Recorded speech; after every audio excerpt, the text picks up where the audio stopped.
God, he just sat me down. He said, let's look at your life for a second. And I was like, do we really have to? And he was like, yeah, let me show you something. What is up, gang? What is up, Scott? I'm laughing because where have I been? That's why you're on this video. That's why you're on this video. Chit Chat, get ready with me. We finna install my wig. As you can see, these wonderful braids. Get ready with me. But it's also 10:10 p.m. But that don't matter. I'm gonna wake up looking nice and fresh. So we're just gonna get right into it, and we're gonna get talking. Mind you, I'm gonna have a podcast episode about, you know, where I've been and such. So this is not the full thing. If you want the full thing, be on the lookout for the podcast episode coming up, and it'll just blow your mind. So we're gonna start with this wig cap. Actually, before we start with the wig cap, we're gonna start with my edge control. Well, first let me open it so I'm ready to just slap it on once I lay my edges back.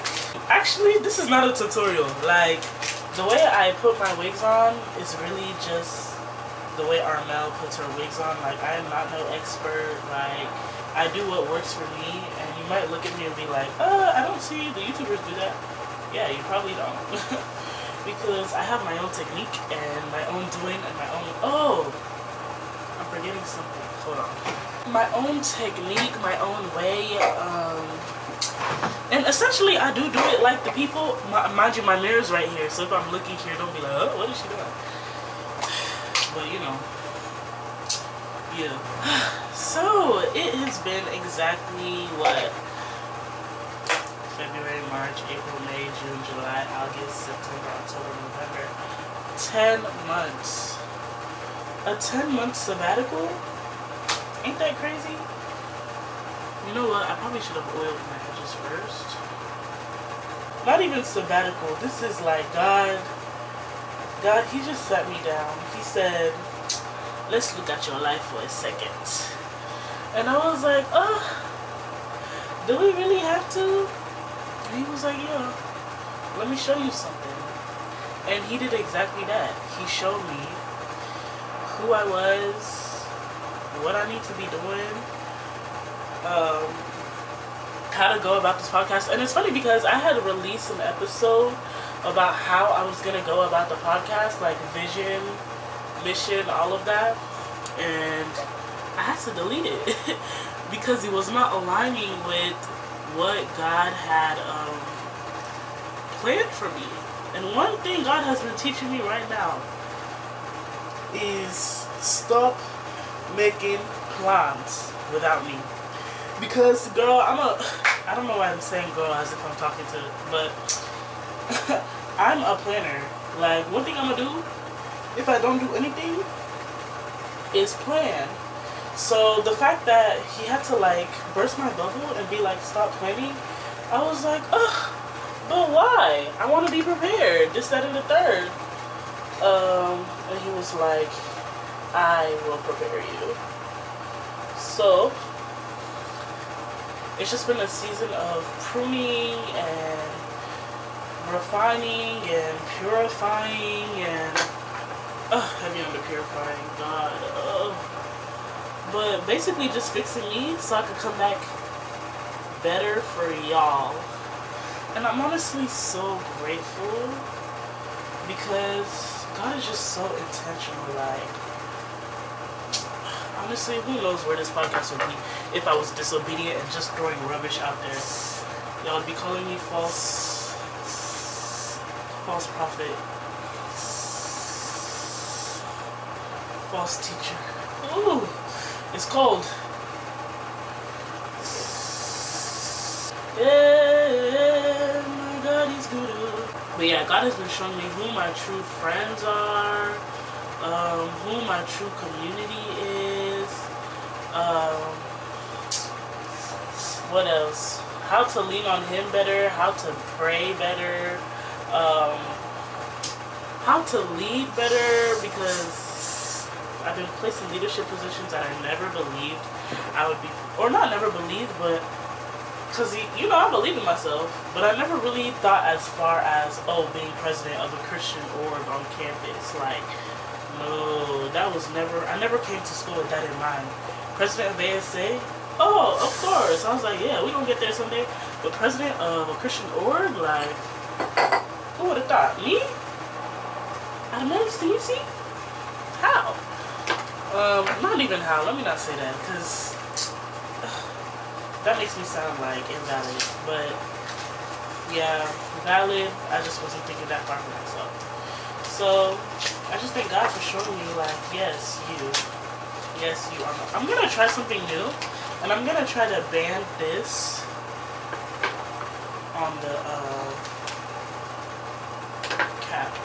God has really been teaching, like, okay, it's like time for training. Let me compare it to a wig, since we're on a wig, it's alright. When you're getting ready to wear a wig, an old wig, let it really work for its purpose.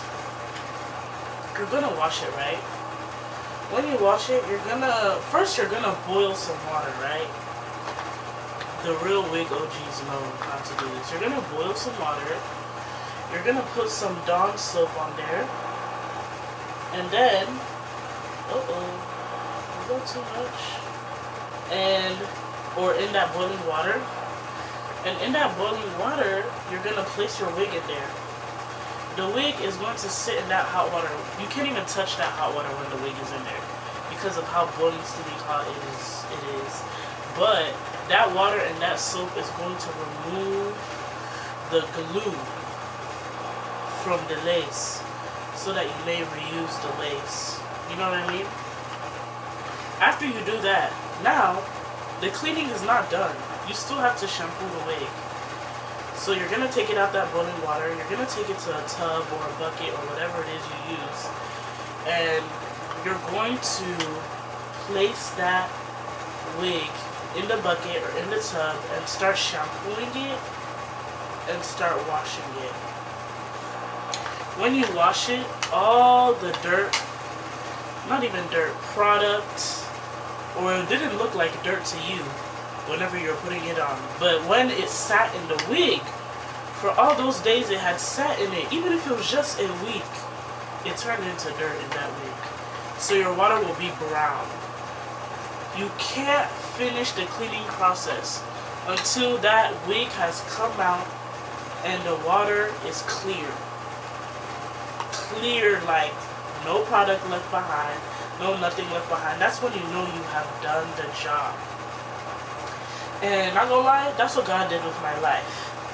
He put me through this sanctification process, which everybody is gonna go through in some way, shape, or form in their life as a Christian.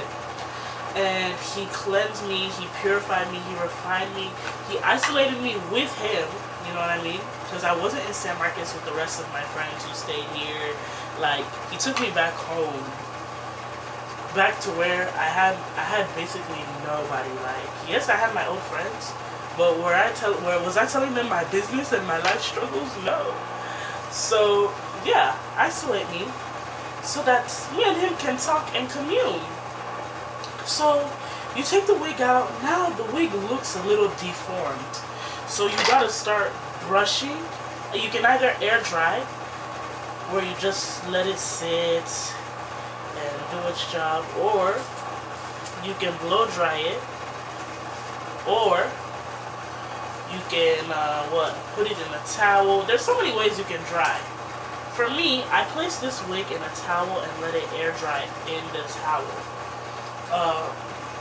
and we're gonna style it like after that. But as y'all can see, the wig is a bit crunch, so it still needs some working. It still needs, as you can see, it's still not at its final product. And even in the making, there's going to be some things we're going to have to do. We're going to have to pluck some areas that I didn't pluck the first time I put this wig on.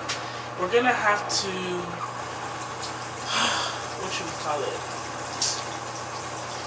I don't even know what I'm going to have to do to this wig until I put it on my head. So I'm not going to speak too soon about what we're going to do or what I'm going to do to it. But I just say all that to say that sometimes God in this process of making you like walk and step into your purpose, you're going to have to undergo some heavy cleaning, let me do another layer of this spray. You're gonna have to go through some tough processing. And honestly, if you don't allow him to sit you in the boiling water, to take off all that nasty glue, or to sit you in the shower and scrub you and dip you multiple times, you're never going to move forward. Suffering. There's so much good that comes out of suffering. There's so much good that comes out of suffering, especially when you allow yourself to lean into God through the suffering. That's one thing I have had to learn, because it feels like, it has felt like, oh, I'm suffering, I'm struggling. Hey, God, help me, help me, help me, help me. Where are you? Where are you? What are you doing? And God was like, my child, it's okay, wait. One thing I've been saying a lot recently is, God doesn't put you, people say, oh, God's not going to put you in a situation you can't handle. But the truth of the matter is, God will put you in a situation you can't handle, because he wants you to realize his strength. And that's exactly what he did to me. That killed my pride, that killed my self-righteousness, and it wasn't even like the pride that you think pride, like, oh, she thinks so highly of herself. It was the pride as in, you don't ask nobody for help, you don't call nobody when you need help, you don't talk to your friends about your issues, you don't use the resources around you, you just think you have to figure life out by yourself.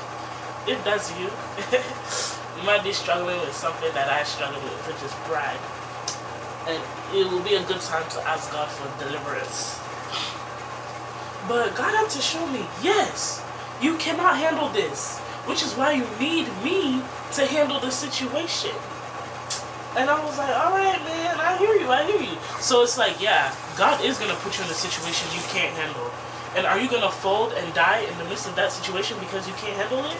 Or are you going to lean on your Creator, who has the power that can be made perfect in your weakness? What are you going to do?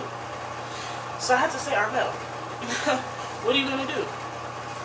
And obviously the choice was to lean on God's power, because my strength was not enough. And I started to see that manifest in my life in so many ways. When I tell you, even interacting with people, I just see the fruits of the Spirit just arise. Like, no anger, no talking back to people, no, like, I was just so calm. That Maverick City song, I still got joy in chaos. It came true. It was real. Because it felt like everything was chaotic around me. Not even if around me looked nice, because I'm really good at looking nice on the outside. But in this brain, behind the scenes, is it really joy? I mean, is it really order and goodness? No, it's chaotic. It's really chaotic. So God literally showed me how great his power is by giving me that joy in the chaos and the peace that makes no sense. Just because I decided to trust him. That's the formula. There's even a verse. If you want peace, learn to trust God. Trust him with all your heart, with all your might. One thing I'm also thankful for is God opening my spiritual eyes to see, because people think demons are fake, but they're real. And they will play with your life if you don't call them out. And I'll just say it like that, like we're really living in times where the devil is using anything and everything. And they say, oh, the devil's not, I've heard like this argument that the devil's not the devil's not omnipresent. Yes, he's not omnipresent, but the thing is, he has his little friends that like to go around, these little spirits, the spirit of pride, spirit of fear, whatever, that crawl around and like to oppress you and play with your life. And until you call them things out and plead the blood of Jesus over your life, you'll be wondering what's missing. You'll be wondering what's missing. Or you won't even realize that it's there, but the people around you will look and be like, something's not right. It's why so many people run away from the church. So part of her church hurt is because these people that are coming to find God are interacting with demons within the church. Like, hello, you came across the spirit of insecurity, and they made you feel insecure, so you ran away. Like, that's really what's happening.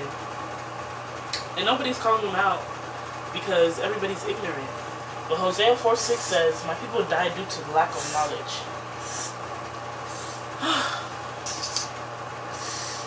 It's sad though. So one thing I need to do before I leave this earth is equip people with that knowledge from the Bible with the best of my ability.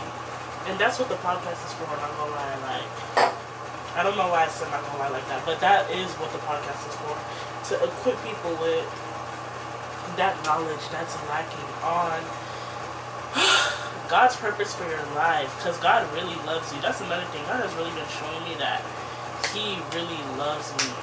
I look really crazy. If I want to repost a clip because I'm spitting bars, I can't. I can't. But God really loves you. I will say that. Like, He loves you so much. Now we are going to let this melt and I'll be back.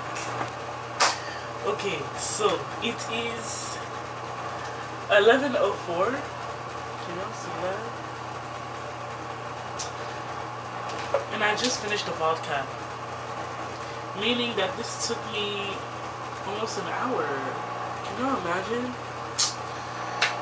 Okay, the rest of this better be speedy. Now it's just a matter of putting foundation on it. Yeah, now it's just a matter of putting foundation and laying the wig down. Which I'm expecting to be easy peasy lemon squeezy. I had to put some of this on the lifted areas because yeah, the spray just, it wasn't working.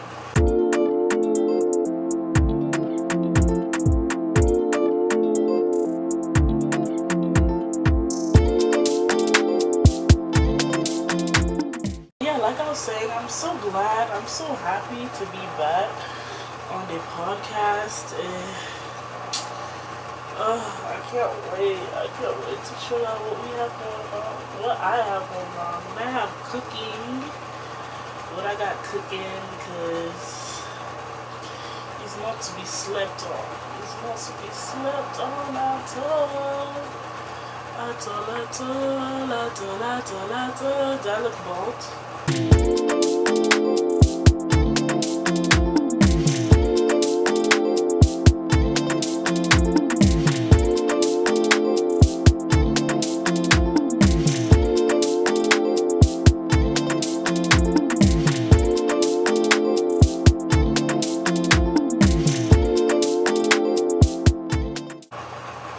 Okay, now for what we have been waiting for.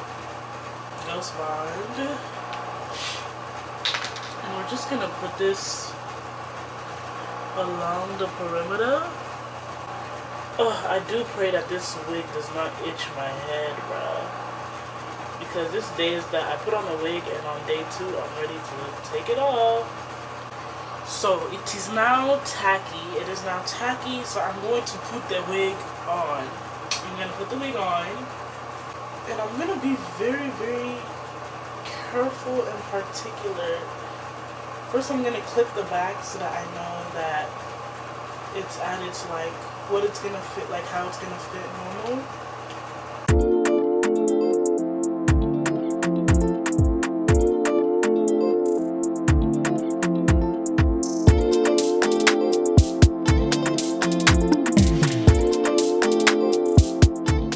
And then what I'm gonna do is I'm gonna get this spritz.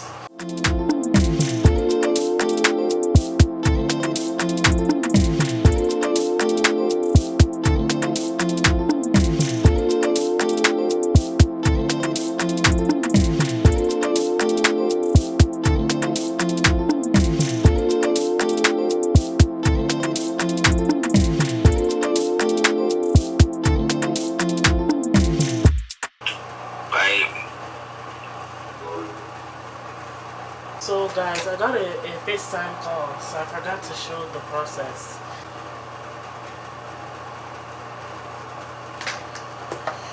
Okay, so that's the install. I don't know how I'm feeling about the hair, not gonna lie. So this is the hair. It's pretty long. And I do not have the energy to style it. Like, I really need to be in bed right now.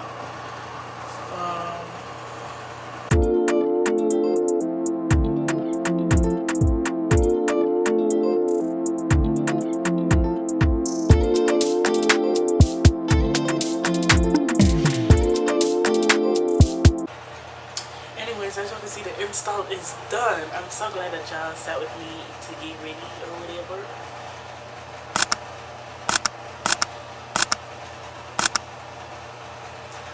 Just feeling myself.